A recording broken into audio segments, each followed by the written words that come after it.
UP में अगले साल होने वाले विधानसभा चुनाव से पहले कांग्रेस में नई जान फूंकने के लिए प्रियंका गांधी वाड्रा एक बार फिर उत्तर प्रदेश में है। प्रियंका अपने 3 दिन के यूपी दौरे पर आज दोपहर 2 बजे लखनऊ एयरपोर्ट पहुंची, जहां यूपी कांग्रेस अध्यक्ष अजय कुमार लल्लू की अगुवाई में बड़ी संख्या में कांग्रेस कार्यकर्ताओं ने उनका जोरदार स्वागत किया। एयरपोर्ट से ही प्रियंका वाड्रा सीधे हजरतगंज में गांधी प्रतिमा जाने के लिए रवाना हो गई, जहां बापू की प्रतिमा को हार पहनाने के साथ ही प्रियंका गांधी और तमाम कांग्रेस कार्यकर्ताओं के साथ सांकेतिक धरने पर बैठी।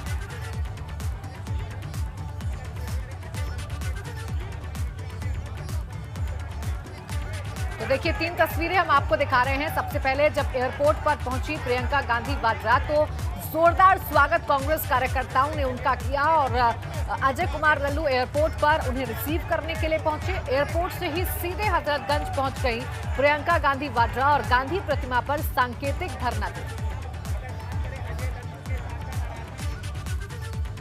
और इस बीच अहम खबर ये मिल रही है कि कल लखीमपुर खीरी जाएंगी प्रियंका गांधी वाड्रा। सूत्रों के हवाले से खबर मिल रही है पुलिस प्रशासन को प्रियंका के दौरे की जानकारी नहीं है। कल सुबह 6 बजे लखीमपुर पहुंचेंगी प्रियंका गांधी।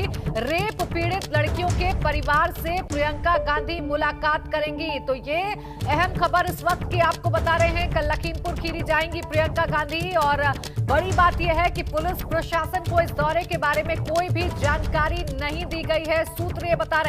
विवेक त्रिपाठी मेरे सहयोगी जुड़ गए ज्यादा जानकारी के साथ। विवेक, क्या अपडेट है आपके पास प्रियंका गांधी के दौरे को लेकर?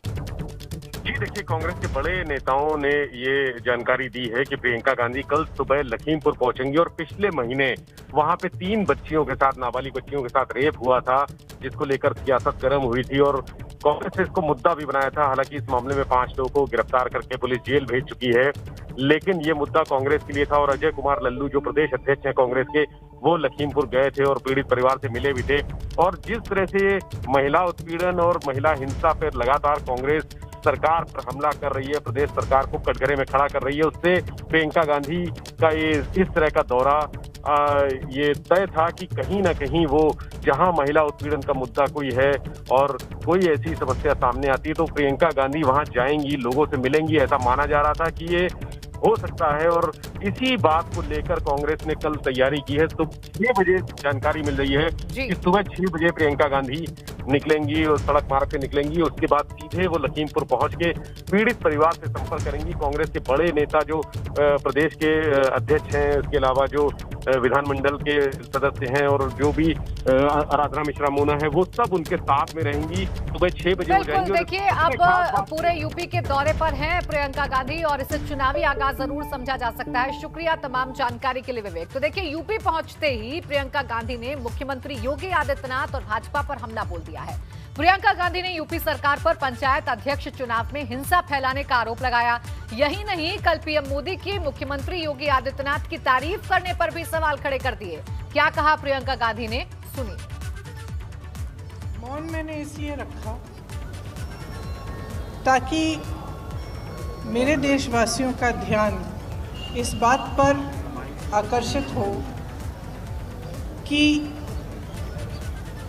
उत्तर प्रदेश में संविधान को नष्ट किया जा रहा है, लोकतंत्र का चीरहरण हो रहा है।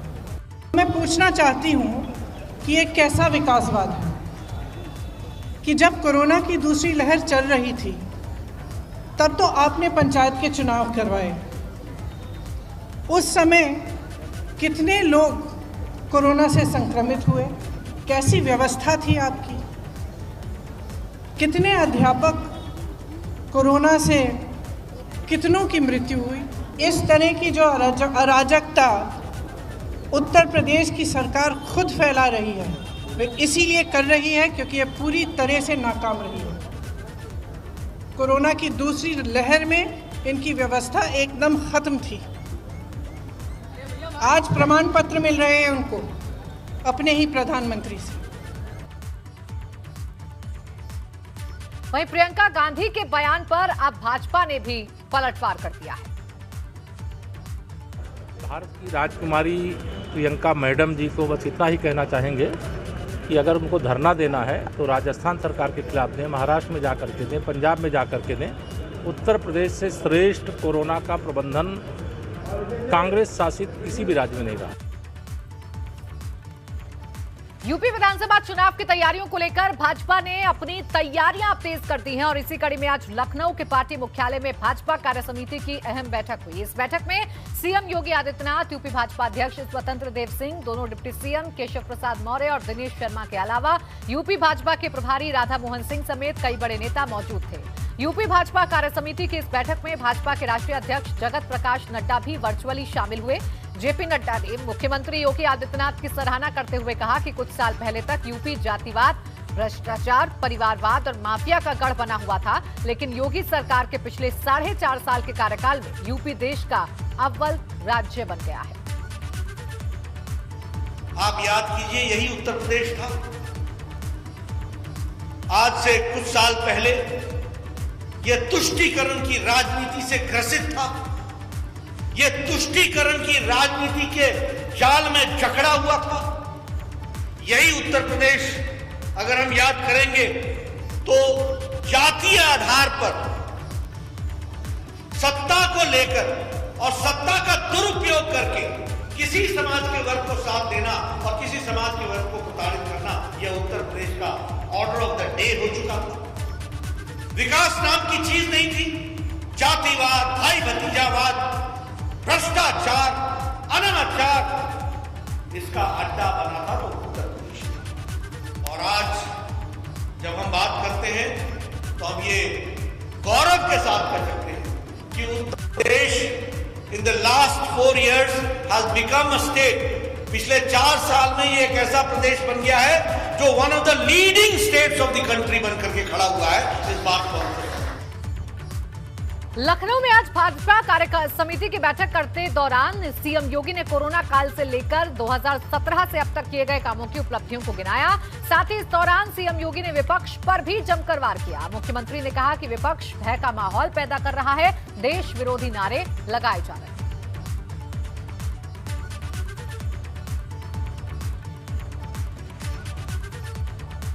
अगर कल समाजवादी पार्टी के लोग आगरा में पाकिस्तान के समर्थन में नारेबाजी करते हैं तो आप स्वयं अनुमान कर सकते हैं कि देश और प्रदेश की सुरक्षा के बारे में इनके पास किस प्रकार का ब्लूप्रिंट है। यह इस चीज को बताता है कि लोग वोट बैंक के लिए राष्ट्रीय सुरक्षा के साथ खिलवाड़ करने में कोई परहेज नहीं करते। इनके लिए राष्ट्रीय सुरक्षा कोई मायने नहीं रखती है। ये हर एक उस मुद्दे को राजनीतिक तंग दायरे में देखना चाहते हैं जो संवेदनशील हैं, राष्ट्रीय सुरक्षा के लिए अत्यंत महत्वपूर्ण हैं। उन मुद्दों को भी संकीर्ण दायरे में देखने का प्रयास करते हैं। उत्तर प्रदेश की सुरक्षा एजेंसियों ने जिस तरीके से देश के खिलाफ षड्यंत्र रचने वाले आतंकी संगठनों को अपनी गिरफ्त में लिया और तब एक जिम्मेदार नेता के द्वारा ये बयानबाजी की जा रही है कि हमें उत्तर प्रदेश शासन पर और प्रदेश की सुरक्षा एजेंसियों पर विश्वास नहीं, या आखिर किस मंशा को प्रदर्शित करता है और इनका वास्तविक चरित्र देखना है तो 2000। और इस वक्त एक बड़ी खबर मिल रही है। कूड़े में वैक्सीन फेंकने की आरोपी एएनएम को जमानत नहीं दी जाएगी। एएनएम नेहा खान की अग्रिम जमानत याचिका को खारिज कर दिया गया है। अलीगढ़ में एएनएम नेहा खान ने कूड़े में फेंकी थी वैक्सीन। मामले की गंभीरता को देखते हुए हाईकोर्ट ने जमानत नहीं दी है। आरोपी एएनएम समेत 3 लोगों के खिलाफ मुकदमा दर्ज हुआ है। मोहम्मद मोइन मेरे सहयोगी जुड़ गए ज्यादा जानकारी के साथ। मोइन, देखिए यहाँ पर मुश्किलें एएनएम की बढ़ती हुई नजर आ रही हैं क्योंकि इस मामले में हाई कोर्ट ने जमानत देने से इनकार कर दिया है। जी बिल्कुल, निश्चित तौर पर जो आरोपी नेहा खान है उसने अपनी गिरफ्तारी से बचने के लिए इलाहाबाद हाई कोर्ट में अग्रिम जमानत की अर्जी दाखिल की थी और उसकी ये कोशिश थी कि अगर उसे कोर्ट से एंटीसिपेटरी बेल मिल जाती है तो वो गिरफ्तार होने से बच जाएगी। आज इस मामले में इलाहाबाद हाई कोर्ट में सुनवाई हुई। उत्तर प्रदेश सरकार की तरफ से नेहा खान की अर्जी का विरोध किया गया और कहा गया कि यह बेहद गंभीर मामला है, लोगों की जिंदगी, लोगों की सेहत को खतरे में डालने वाला मामला है, इसलिए नेहा खान को अग्रिम जमानत नहीं दी जानी चाहिए। यूपी सरकार की दलील के आधार पर इलाहाबाद हाई कोर्ट ने नेहा खान की अग्रिम जमानत की अर्जी को खारिज कर दिया है। उसे किसी तरह की राहत नहीं दी है और साफ तौर पर कहा जा सकता है कि नेहा खान जो है वो मुश्किलों में घिरती चली जा रही है। बिल्कुल, शुक्रिया आपका मोइन तमाम जानकारी के लिए। तो इसे गंभीर मामला मानते हुए फिलहाल अग्रिम जमानत हाईकोर्ट की तरफ से आरोपी एएनएम नेहा खान को नहीं मिली है। आगे बढ़ते हैं। भगवान राम के भव्य मंदिर के निर्माण के लिए राम जन्मभूमि तीर्थ क्षेत्र ट्रस्ट ने अयोध्या में कई जमीनों, इमारतों और धार्मिक स्थानों की खरीद की है। लेकिन अब इन जमीनों की खरीद फरोख्त को लेकर लगातार सवाल उठने लगे हैं। ताजा मामला अयोध्या में राम जन्मभूमि से सटे फकीरे राम मंदिर से जुड़ा हुआ है। इसी साल 27 मार्च को राम मंदिर ट्रस्ट के महासचिव और फकीरे राम मंदिर के महंत रघुवर शरण दास के बीच मंदिर की जमीन खरीद को लेकर बैनामा हुआ था। लेकिन अब संतोष दुबे नाम के व्यक्ति और स्वामी अभिमुक्तेश्वरानंद ने इस जमीन खरीद के खिलाफ अयोध्या सिविल कोर्ट में मुकदमा दायर कर दिया है, जिसमें कहा गया है कि मंदिर की जमीन पर स्वयं भगवान का मालिकाना हक होता है। ऐसे में मंदिर को कोई भी बेच या खरीद नहीं सकता।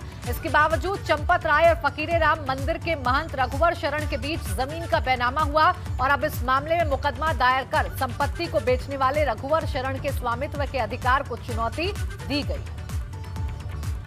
ये गलत किया जा रहा है। कोई भी ट्रस्ट बनाया जाता है तो उसमें लिखा जाता है, उसकी डीड में, ट्रस्ट डीड में लिखा जाता है कि ये ठाकुर जी की संपत्ति है, इसको न कोई बेच सकता है न कोई खरीद सकता। उपभोग, उपयोग, दर्शन, उत्सव, समैया, राग, भोग होगा, इसके अतिरिक्त कोई और काम नहीं हो सकता है। लेकिन कैसे बेच दिया इन्होंने? होते कौन है बेचने वाले और वो कौन होते हैं खरीदने वाले? ये हिंदू समाज का 2-2, 4-4 रुपये, 100-100, 50-50 रुपये जो बटोर कर हिंदू समाज ने दिया था, वो चंपत राय को चपत लगाने के लिए नहीं दिया था, वो राम मंदिर के लिए दिया था। एकदम कैंसिल हो सकता है वो बैनामा, चूँकि अपंजीकृत महजनामा था, उससे उसमें म्यूटेशन हुआ है और मंदिर की संपत्ति को इस तरह बेचा नहीं जा सकता है। तो जो बैनामा लिया गया है वो तो बैनामा पहली प्रथम दृष्टिया ही नल एंड वाइड है, शून्य है। मैंने भले मांग की है कोर्ट से कि भाई एक डिग्री उसकी पारित कर दी जाए कि वो खारिज हो जाए। उधर यूपी शिया सेंट्रल वक्फ बोर्ड के चुनाव में नियमों की अनदेखी को लेकर इलाहाबाद हाईकोर्ट ने यूपी सरकार से जवाब मांगा है। कोर्ट ने सरकार को 5 हफ्तों का वक्त दिया है। कोर्ट ने जवाब पिछले 10 सालों से वक्फ संपत्तियों का ऑडिट नहीं कराए जाने और पुरानी वोटर लिस्ट से कोटे का चुनाव कराए जाने पर जवाब मांगा है। दरअसल पूर्व चेयरमैन वसीम रिजवी और सैयद फैजी मुतव्वली कोर्ट से फिर सदस्य चुने गए हैं। चुनाव के लिए 24 मार्च को जारी हुए नोटिफिकेशन को चुनौती दी गई है, जिसमें नोटिफिकेशन को रद्द कर नए सिरे से चुनाव कराए जाने की मांग की गई है।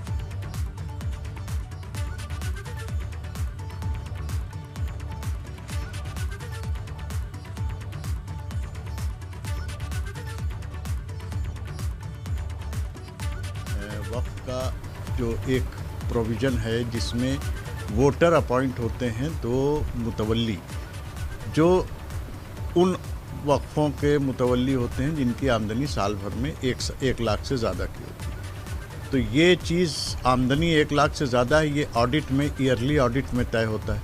पिछले 10 साल से ऑडिट हुआ ही नहीं। तो जब पिछले 10 साल से ऑडिट हुआ ही नहीं तो उन वोटर्स को कैसे आप जस्टिफाई करेंगे और कैसे उन वोटर्स को जो 10 साल पुरानी लिस्ट है उसके बेसिस पे आज आप इलेक्शन करा रहे हैं। मेन इसके ऊपर कोर्ट ने इनसे ख़ास तौर से जवाब मांगा है। बाकी और भी बहुत से पॉइंट्स हैं कि लिस्ट प्रॉपरली पब्लिश नहीं हुई, वोटर्स लिस्ट प्रॉपरली पब्लिश नहीं हुई। और कांवड़ यात्रा को लेकर सुप्रीम कोर्ट में सुनवाई हुई। कोर्ट ने यूपी सरकार से कहा कि वो इस पर पुनर्विचार करे। साथ ही कोर्ट ने इस मामले में सरकार को सोमवार तक हलफनामा दायर करने को कहा है। वहीं सुनवाई के दौरान यूपी सरकार ने सुप्रीम कोर्ट में कहा कि धार्मिक महत्व के चलते यात्रा को मंजूरी दी गई है। इस दौरान वैक्सीनेशन और नेगेटिव रिपोर्ट की बात कही गई। और कांवड़ यात्रा को लेकर हुए विवाद के बाद संत समाज नाराज है। अखिल भारतीय संत समाज के महामंत्री स्वामी जितेंद्रानंद सरस्वती ने गुस्सा जाहिर किया है। माननीय उच्चतम न्यायालय के द्वारा उत्तर प्रदेश में कांवड़ यात्रा पर स्वतः संज्ञान लिए जाने के संदर्भ में हम संतों का इतना ही मत है कि हिंदुओं के तिथि, पर्व, त्योहारों पर ही उच्चतम न्यायालय अथवा उच्च न्यायालयों को संज्ञान लेने की सुधि क्यों आती है। बांदा जेल में बंद बाहुबली विधायक और माफिया मुख्तार अंसारी की मुश्किलें कम नहीं हो रही हैं। 30 साल से भी ज्यादा वक्त गुजर जाने के बाद फर्जी शस्त्र लाइसेंस मामले में अदालत ने मुख्तार अंसारी पर आरोप तय कर दिए हैं। वीडियो कॉन्फ्रेंसिंग के जरिए मुख्तार अंसारी की कोर्ट में पेशी हुई। प्रयागराज की स्पेशल एमपी एमएलए कोर्ट ने मुख्तार पर आईपीसी की धारा 467, 468, 420, 20B और एंटी करप्शन एक्ट की धारा 13(2) के तहत आरोप तय किए हैं। वहीं मुख्तार ने आरोपों से इनकार कर फैसले पर दोबारा विचार करने की गुहार लगाई। दरअसल मुख्तार पर 10 जून 1987 को फर्जी कागजात के आधार पर दोनाली बंदूक का लाइसेंस लेने का आरोप है। ये मुकदमा गाजीपुर जिले के मोहम्मदाबाद थाने में दर्ज हुआ था।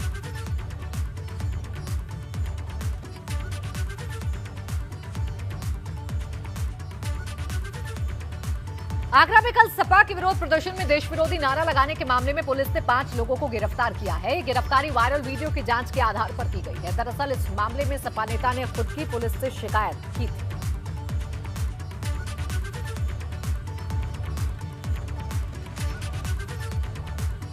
समाजवादी पार्टी के नेता ने ही खुद इस मामले की शिकायत की थी। दरअसल कल समाजवादी पार्टी के कार्यकर्ता सड़कों पर उतरे थे और यहां पर विरोध प्रदर्शन किया जा रहा था, लेकिन इस दौरान देश विरोधी नारेबाजी भी देखने को मिली थी। कल लगभग 11 बजे कुछ लोग जो सपा का कार्यक्रम था वहाँ पे धरना प्रदर्शन था, उससे ज्ञापन देके वापस लौट रहा था। वापस लौटते समय उन लोग कुछ लोग ने कुछ नारा लगाया था, उसका वीडियो फेसबुक में वायरल हुआ था। उसके आधार पर पुलिस ने तुरंत मुकदमा लिखा है। मुकदमा लिखने के बाद उस वीडियो में जो लोग दिखाई पड़ा उसके पहचान किया। पहचान के बाद उनका ले आके पुलिस ने गिरफ्तार किया। उस पर 5 लोग पुलिस ने गिरफ्तार किया। गिरफ्तार करके जेल भेजा, मुकदमा लिखा। वहीं आगरा में समाजवादी पार्टी के महानगर अध्यक्ष वाजिद निसार ने इस मामले पर सफाई दी थी। उन्होंने कहा था कि वायरल वीडियो में पंकज सिंह नाम का जो शख्स सबसे ज्यादा प्रमुखता से नजर आ रहा है, उसका समाजवादी पार्टी से कोई लेना देना नहीं है। वाजिद निसार ने कहा था कि उन्होंने खुद प्रशासन से अपील कर निष्पक्ष जांच कराने की मांग की।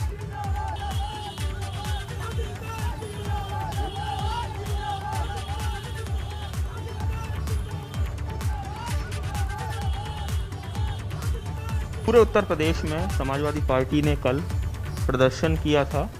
उसी क्रम में आगरा में भी महानगर अध्यक्ष वाजिद निसार की अध्यक्षता में एक प्रदर्शन चल रहा था, जिसमें कथित तौर पर एक वीडियो वायरल हो रहा है जिसमें पाकिस्तान जिंदाबाद के नारे लगाए जा रहे हैं। और इस प्रकरण में अब काफ़ी ज़्यादा राजनीति देखने को मिल रही है। हमारे साथ वाजिद निसार जी हैं। आप बताइए, वीडियो में आप पीछे पीछे दिखाई दे रहे हैं कुछ युवक आगे नारेबाजी कर रहे हैं जिसमें वाजिद निसार जिंदाबाद, समाजवादी पार्टी जिंदाबाद। एक ऑडियो सामने आता है, इसमें स्पष्ट नज़र आता है पाकिस्तान जिंदाबाद। पहला रिएक्शन क्या है, ये ऑडियो क्या है, ये वीडियो क्या है, क्या कहना चाहिए? देखिए, हमारा प्रदेशव्यापी आंदोलन था, उसी के अंतर्गत सदर तहसील में हमारे समाजवादी नेता सभी कार्यकर्ताओं ने प्रदर्शन किया, जो बहुत कामयाब प्रदर्शन था। जब हम लोग वहाँ से निकले ज्ञापन देके, तो जोश में कार्यकर्ता नारे पार्टी के भैया के नाम के नारे लगा रहे थे। शाम को एक वीडियो वायरल होता है, जब हमारे संज्ञान में आता है 5 बजे कि उसमें एक नारा जो है देश विरोधी लगाया है किसी ने। हमने तुरंत इसमें एक्शन लेके तुरंत अधिकारियों को हमने एप्लीकेशन दी कि इसकी जांच करके दोषियों के खिलाफ सख्त कार्रवाई की जाए। और फिर हमने अपने स्तर से, अपने पदाधिकारियों के स्तर से जानकारी ली कि ये समाजवादी पार्टी का ना तो कोई जिम्मेदार पद है उस पर, ना हमारा वो कार्य। क्या नाम है उस युवक का जिसका वीडियो? जब पता पड़ा है रात में, उसका नाम ठाकुर पंकज सिंह है। वो सुल्तानगंज पुलिया हरिपर्वत थाना क्षेत्र का रहने वाला है। हमने तो उसको पुलिस ने भी पकड़ लिया रात में। तो हमने खुद लिखित में मांग की है अधिकारियों से कि उसके खिलाफ कार्रवाई की जाए। ये पार्टी के आंदोलन को, पार्टी को बदनाम करने की साजिश है। आप समझ सकते हैं, वाजिद निसार हैं, महानगर अध्यक्ष हैं समाजवादी पार्टी के। कल इन्हीं के नेतृत्व में कल प्रदर्शन चल रहा था। उनका कहना है कि हमने खुद पुलिस को अप्रोच किया और खुद उस व्यक्ति के खिलाफ, जो युवक नज़र आ रहा है, खासकर जो नारेबाजी काफ़ी तेज़ी से कर रहा है, जिसका नाम ठाकुर पंकज सिंह है, उसके खिलाफ खुद हमने तहरीर दी है। और ऐसे में ऐसे राष्ट्र विरोधी लोगों के खिलाफ सख्त से सख्त कार्रवाई हो।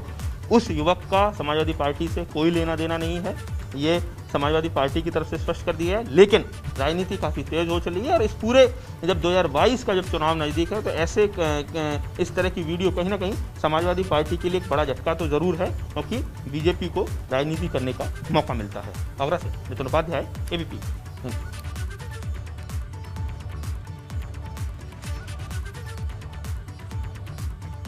आगरा कैंट रेलवे स्टेशन पर आरपीएफ के एक फर्जी दारोगा को पकड़ा गया है। ट्रेन में फ्री में यात्रा करने के चक्कर में आरपीएफ दारोगा ने वर्दी को तो सिलवा ली, लेकिन जूते और बेल्ट के कारण वो पकड़ा गया। आरपीएफ के मुताबिक वो लोग लाल जूते और लाल रंग की बेल्ट पहनते हैं, जबकि आरोपी काले रंग के जूते और बेल्ट पहने हुए था।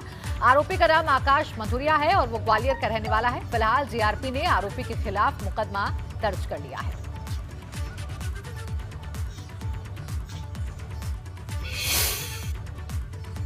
और नोएडा में एक फर्जी पुलिसकर्मी को गिरफ्तार किया गया है, जो डरा धमकाकर लोगों से पैसे वसूलता था। थाना सेक्टर 20 की पुलिस ने इसे पकड़ा तो पता चला कि ये एक शातिर अपराधी है। पुलिस ने उसके कब्जे से 5 लाख रुपए बरामद किए हैं, साथ ही एक फर्जी पहचान पत्र भी बरामद किया है। आरोपी फरीदाबाद का रहने वाला है।